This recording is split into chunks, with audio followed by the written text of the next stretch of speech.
तो वही तस्वीर आपको दिखा रहे हैं। राहुल गांधी के काफिले पहुंचने की भी जानकारी सामने आ रही है। तो यहाँ पर ट्रक तैयार है, इसी पर सवार होकर राहुल गांधी और तेजस्वी यादव यहाँ पर चक्का जाम में शामिल होंगे और एसआईआर के खिलाफ यहाँ पर एहतजाज देखा जा रहा है। चक्का जाम है, अजीम इत्तेहाद एकजुट है और राहुल गांधी पटना पहुंच चुके हैं और तेजस्वी यादव के साथ मिलकर वो इसमें शामिल होंगे। तो आप देख सकते हैं किस तरह से बिहार में आज चक्का जाम का असर पूरी तौर पर देखा जा रहा है। सड़कें सुनसान हैं, दुकानें बंद हैं, रेल ट्रैक्स को भी बंद किया जा रहा है। तो जहानाबाद से लेकर दरभंगा में ट्रेनें रोकी गई हैं। तो सड़कों पर अजीम इत्तेहाद के कारकुन बड़े पैमाने पर तैनात हैं और बढ़ चढ़कर एसआईआर की मुखालफत यहाँ पर की जा रही है। चुनाव आयोग मतदाता सूची पुनरीक्षण के नाम पर बार बार अपने स्टैंड को बदलता रहा है, जिससे संदेह खड़ा हो गया है।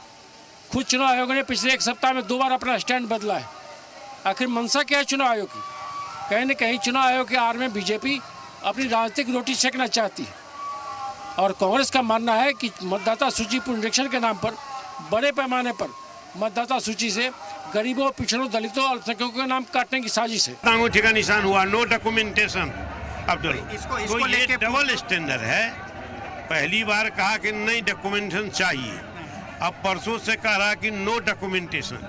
तो दोनों बार में जो जनरेट हुआ है फॉर्मेट वोटर का, उसमें कुछ चक्र है डबल, उसमें साजिश है और सुनियोजित भारतीय जनता पार्टी की चाल है।